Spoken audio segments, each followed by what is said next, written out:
Welcome to the Book Binge. I'm your host, King Crusoe. You can call me KC, and in today's video, we're going to be talking about TBRs, but instead of like what we did 2 weeks ago, where I did my monthly reading wrap-up and TBR video, like I do on the first Tuesday of every month over here on the channel, today we're going to be talking about a full year's reading plans, approximately, give or take, mostly anticipating the taking. This isn't the first time that I've done a video like this. I did a general TBR video about a year ago where I talked about the things that I generally planned to get done in 2025. And, basically nothing went according to plan this year. I gotta admit, 2025 absolutely kicked my teeth in a lot of different ways. In the end, I only read a couple dozen books over the course of the year, which compares to the nearly 4 dozen books that I read each of the 3 years prior. So, even for my slow pace, that is quite a drop. The thing that makes this drop in reading pace even more funny, and the fact that it threw off my reading plans so much, is that I didn't even really plan to read 40 plus books in 2025. I did the general TBR and was like, nah, let's keep this at about like 30 to 35, like 3 dozen or something. And then I have a little bit of room to fill out the gaps for the next, up to 10 extra books I could potentially read over the course of the year. And yet, it still did not go well at all. Like I said, I only read a couple dozen books. I had a number of months where I only read 1, or maybe if I was lucky, 2 books in 2025. So that was not fantastic. And it was not very positively reflective of my general 2025 TBR video that I did. And yet, here I am again to do the same thing for 2026. But I can say this time, look no further than 2025 to know that none of what I'm going to talk about today is truly set in stone. I just have, some things that are more or less non-negotiable, but some other things that are like, at best, just possibilities, if possible. Funny enough, the irony of that statement. Very probably this TBR is like last year's TBR and nothing like I planned ahead of time. By the time I, look back at my 2026, it could very well be the case that I look back at this video and laugh again like I laugh at the similar video that I did last year. But we'll never know until it is planned out. These are just some of the ideas that I have to showcase. But as you saw in the thumbnail, there are a handful of things that I showed off at the very beginning, I guess technically in that thumbnail, that kind of give an idea of some of the priorities that I have. Each month, I have basically one item that is like the non-negotiable thing, that is the thing that I'm going to read that month, even if I get nothing else done. And then I have a couple of other items each month that I would like to get to if I have time, and hopefully 2026 I'll actually have time to do that more often than not. That question then becomes, what is filling the gaps? Well, I have, a handful of standalone, shorter, and or quicker books to fill out those gaps, where my main priority of each month is usually a little bit more on the longer side. So that's kind of a little bit of the basic structure that I have going on for most of the year, and then we have some other things that we'll talk about in due time. So let's jump over to my desktop and begin to cover everything that I plan to read this year. So the first thing that I want to go over is January, of course, and that is going to be, let's see if I can get the right text in here. The first book that I do plan to read in January basically is Hard-Boiled Wonderland and the End of the World by Haruki Murakami, a book that I had initially included in my 2025 TBR, but it became pretty apparent, within the first few months of the year that it was like, I probably won't actually get to this. Yeah, it then became one of the first things that I decided to push into 2026 instead. It was something that I did want to read last year, but alas, is not going to happen.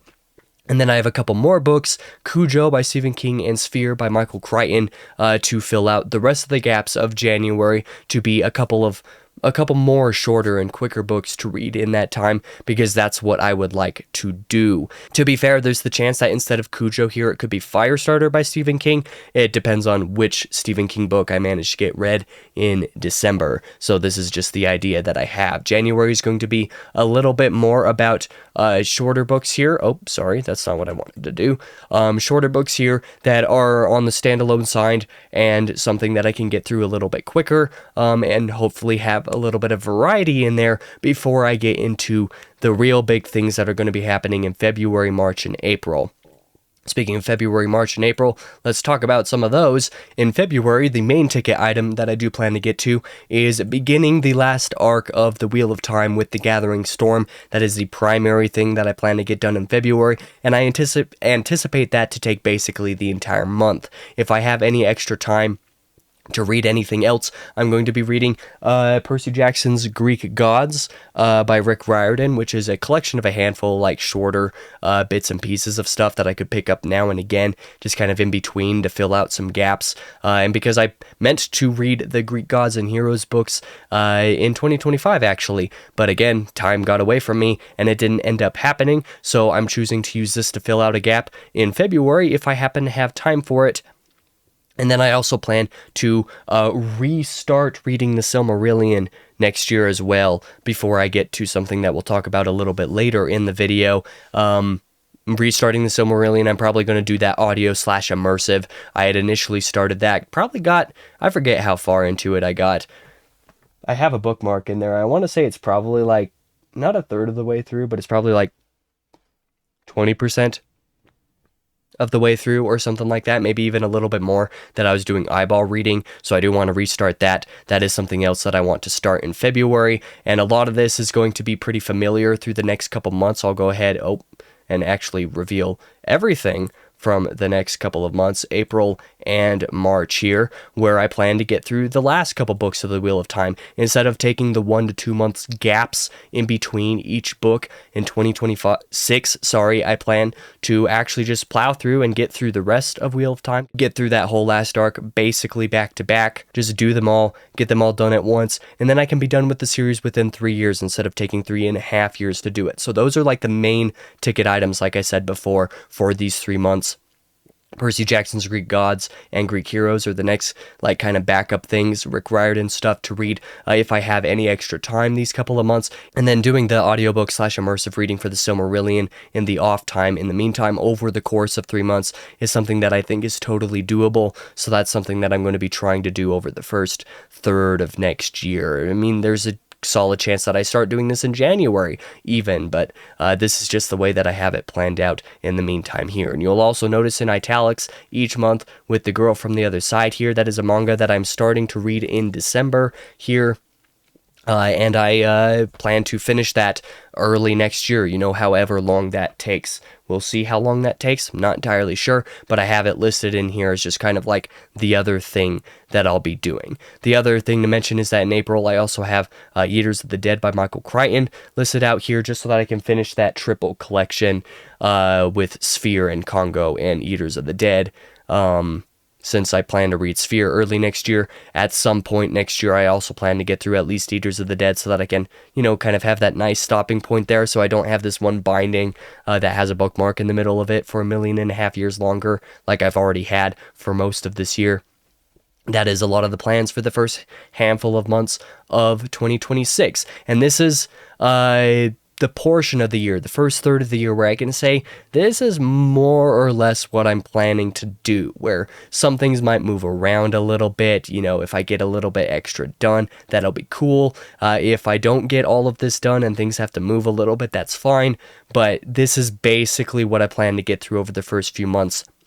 It's now the next handful of months, basically May through August, where things get a little bit more variable, where some of these things could still end up happening basically the way that I have planned, but my plans get a little bit more vague, where the TBR is a little bit more free for things from prior months to fill in the gaps instead, or where other things might just completely change everything in the first place. So let's talk about May, where I basically plan to do some other stuff and actually read a couple of classics. Again, one of those is Resurrection by Leo Tolstoy, something that I'd maybe planned to hope to get to in late 2025, but based off of not being able to get through all of the rest of my TBR, that was one that was like, no, not going to happen, but that'll be a classic that I do want to read here. And then I also plan to start reading Discworld by Terry Pratchett. I made a commitment to read at least the first 4, if not up to like 6 books of the series in 2026. So this is the section of the TBR where you'll notice that I've made that commitment. And kind of a similar thing with June here. I have Ivanhoe, which is a classic that I had promised I would read in 2025, but because of scheduling conflict stuff, it just never happened. I plan to actually make that up next year, but I want to read it in the summertime because reading it in January just feels wrong to my brain. So I don't plan to read that in January. I plan to read it next summer. The next Discworld book, and then a couple Stephen King books, the last couple Bachman books that I haven't gotten to yet, I plan to hopefully get to in the middle of next year, basically. And those are the rough plans for early, late spring, early summer. The rest of the summer is a little bit more of the same, but kind of moving on to a couple more, little bit of new territory as well, where I'll be starting to read one of the trilogies by Matthew Ward. It might not even be the Legacy trilogy. It might be the Soulfire saga instead. But Legacy trilogy with Legacy of Ash, Legacy of Steel, Legacy of Light is something that I've been meaning to get to for the last 4 years. At least the last 3 years at this point, that I've been wanting to read, and I basically made a commitment. I made a video in 2025 that said, here are some new authors that I'm going to read in 2026, and Matthew Ward was one of them, so I do want to at least try to get through this trilogy next year, since I'll be done with Wheel of Time, done with that commitment as far as the epic fantasy thing goes. After a couple of months, I'll want to get back into the epic fantasy thing with Matthew Ward, with something shorter, with something a little bit different, and so that's my plan there. And then you have the last couple of Discworld books that I've made the commitment to read with Equal Rights and Mort. And I know there are going to be people who watch this video and be like, you can't start Discworld with Color of Magic. That's a mistake. Don't do that. Start with if you're going to read Mort, start with Mort. I don't care. I've made the commitment that I'm going to read at least the first 4 to 6 books of Discworld in 2026, so that is happening, no matter which book I start with. And for the sake of personal ease, I'm starting with the Color Magic. I don't care what people have to say. I've discussed this topic with plenty of people, including some close friends who love the series, include one of my best friends, Reen, who this is his favorite series. Discworld is his favorite, and he's like, people make a little bit bigger of a deal about starting with the Color of Magic than they probably should, and so I'm starting with the Color of Magic, so that's how things go. I will be reading these basically back-to-back months. That is the plan. Even though they aren't listed at number 1 as the big ticket items, Discworld is the non-negotiable for these handful of months. Here in the middle of the year, I'm going to be reading those.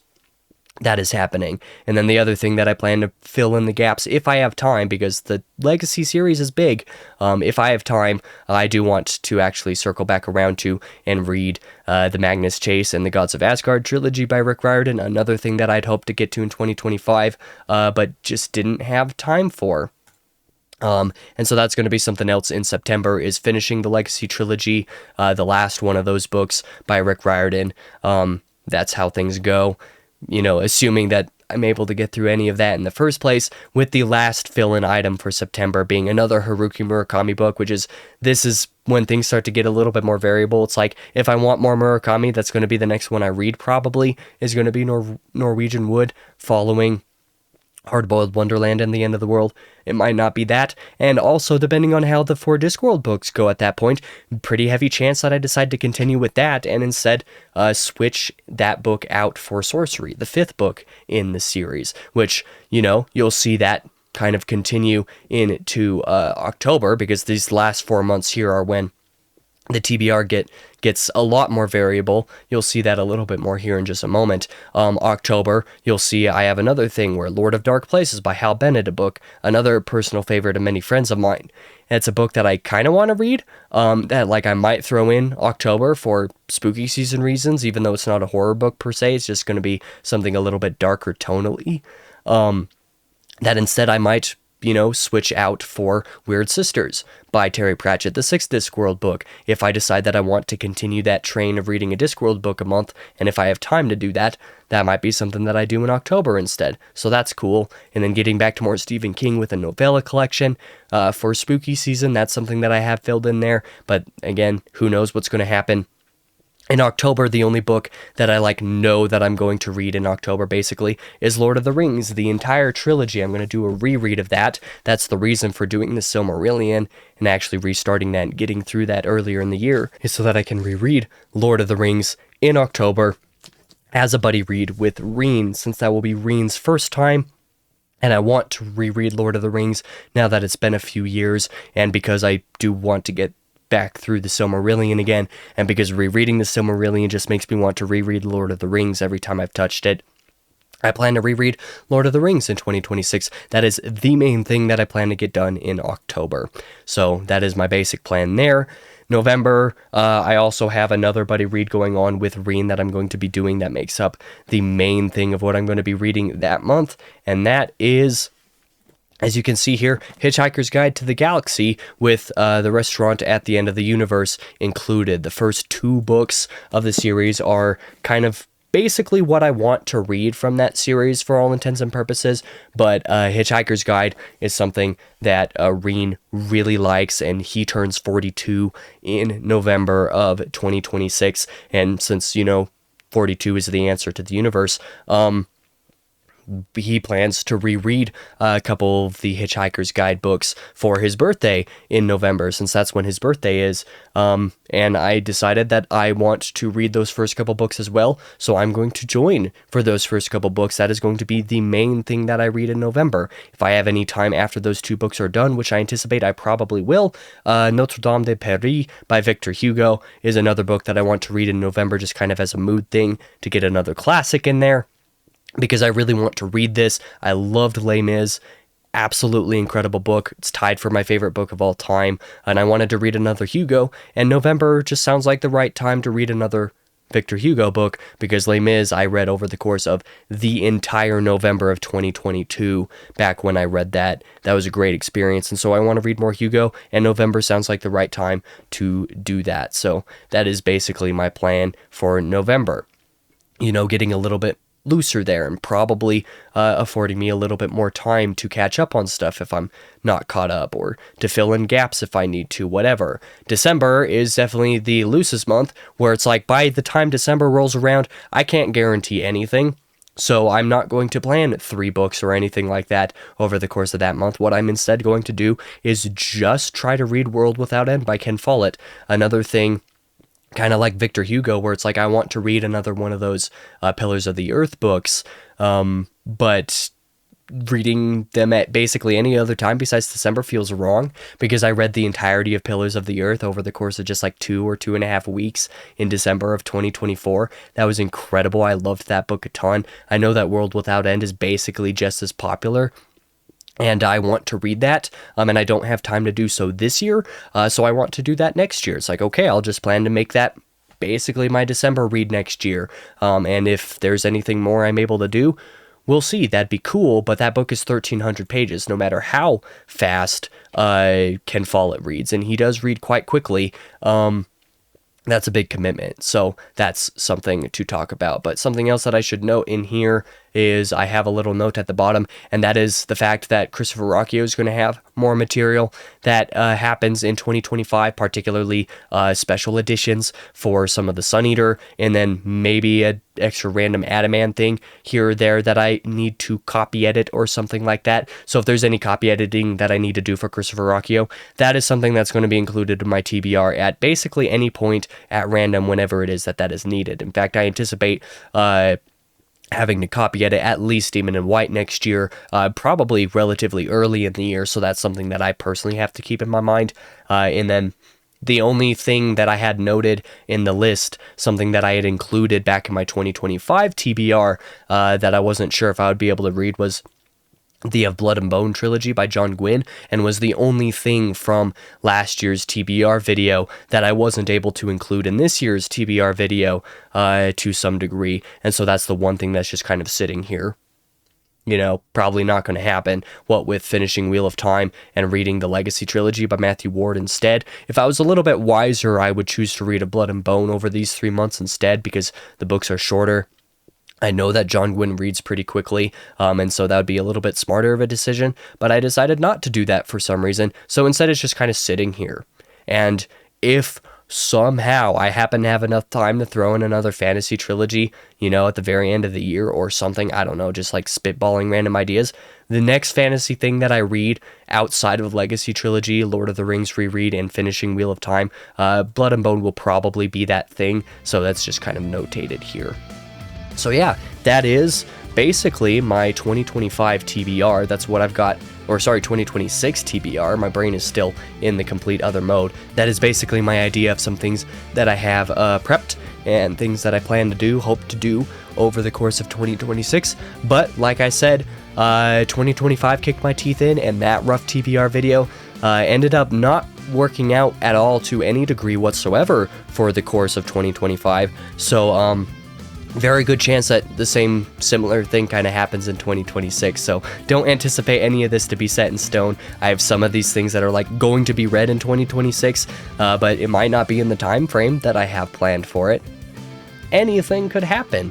But if you have some general ideas for things that you plan to read in 2026, what you plan to get done, shout those out to me in the comments below. I'd be interested to hear. If you're not somebody who plans to any degree that far ahead of time, God bless you, because I would not be able to do that. I can't just straight up mood read. I would end up reading 15,000 books all at the same time and finishing none of them if I did that.